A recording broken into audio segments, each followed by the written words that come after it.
What's going on, everybody? So most of us in this world of guns and knives and all this kind of stuff, or car guys especially, we're do-it-yourselfer types. And we probably grew up with parents that taught us the value of a hard-earned dollar and made us change our own oil, or maybe we got the opportunity to build hot rods with our parents like I did.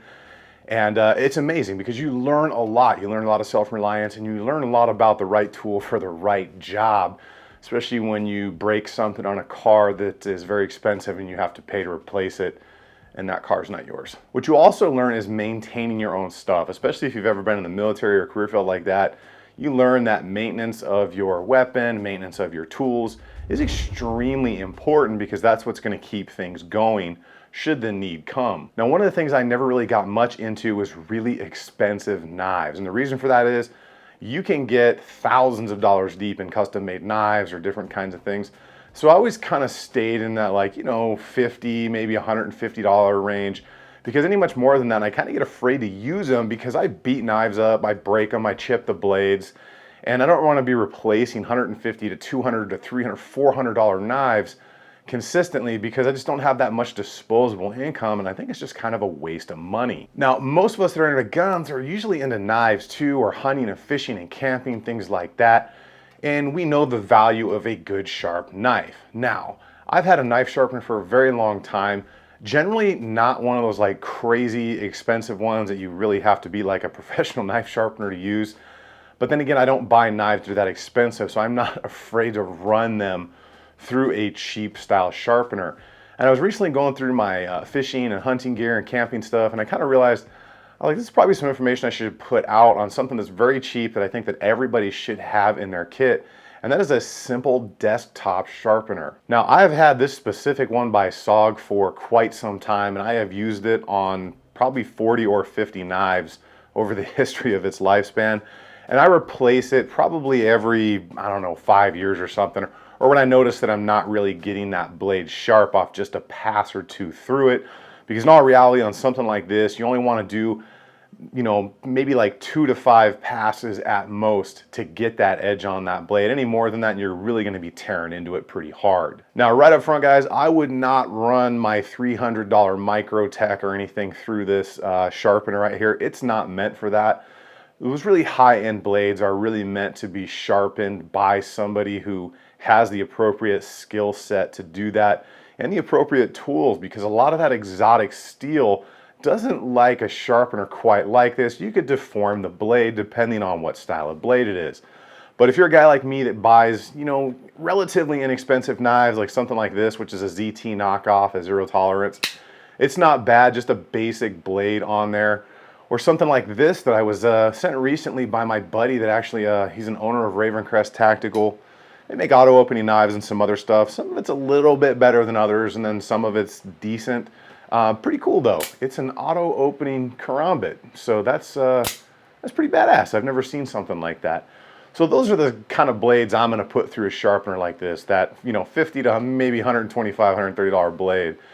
Anything more expensive than that, I would ship or send to one of my friends that is kind of that, experienced person. I'm lucky enough that I have a friend who actually has a business that does cutlery, so he knows exactly what he's doing with every type of blade out there. And let me tell you something, those guys make a lot of money, especially the ones that work in the surgical industry. Now, I keep one of these in the house, and I keep one in my fishing gear and all that stuff, because generally in that gear, the stuff I'm leaving in there is probably in the range where I'm just using it outdoors.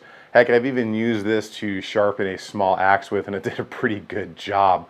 But what I'm sharpening with this is usually your gutting knives, things like that. Something that's not really overly expensive, but something you just might need to throw an edge on really fast to get the job done. So I want to go ahead and show you this up close. I'm actually going to run this cheap little blade here. This is the one I actually use on my polymer 80s to kind of dig out the valley for the guide rod and spring, get it all nice and smooth. But I dull it out regularly, and I've sharpened it with this thing probably a dozen times now. Very quick, very simple, guys. You just run it through here a couple times, medium pressure, and you're gonna get a decent sharp blade. Like I said, I would not go running my high-end exotic blades through something like this. This is I think $20 on Amazon, very budget friendly. You grab it, You throw it right in your gear, your tackle box or whatever. And I use it for my kitchen knives as well. So we're gonna go ahead and check this thing out right now, guys. If you like what's going on here with the channel, go ahead and hit that subscribe button for me. I will leave links for all this stuff down below in the description so you can check those out. So we're gonna get into this right now. All right, everybody, so the SOG desktop sharpener, like I said, extreme budget option for camping, hunting, fishing, or your kitchen knives out there. Very simple design. It's got a suction cup on the base, and I can tell you this thing absolutely works great as far as holding it to a smooth surface like granite or something like that. You can also hold it by hand, and that's how I'm gonna do it because my surface here is a little bit rough. So very simple. All you do is you're gonna stick this down on a nice flat, hard surface. You're gonna pull that down right there, and it's actually marked right there. You can see the markings on there that says draw knife this way, and it's got a little arrow right there, so it's pretty hard to mess up, guys. So depending on what blade you're sharpening, you know, I bring this out. This is that auto opening karambit from Ravencrest. This thing is actually really cool. I know Ravencrest is not the Microtech of the auto opener, but this thing is pretty dang nice. D2 blade on there. But a recurved blade like this is going to be tough to sharpen on something like this unless you're going to hold it out like this just because of the angle of the blade. So more of a traditional blade style, something like this guy right here. We can actually work the front of this blade here, not the serrated part, because that's just not going to work out. So what we're going to want to do is, I'll just kind of show you from the side angle here. You're going to get that blade into the point where you want to sharpen, and you're going to try to keep it flat to the tool itself, and you're just going to let that blade kind of follow that sharpener around, and you'll hear it, and you just want to use a light pressure. I mean, think just a couple of pounds of pressure, and you'll feel the kind of little chips and nicks in that blade as it goes through, and then you'll kind of feel them smooth out after a couple of passes.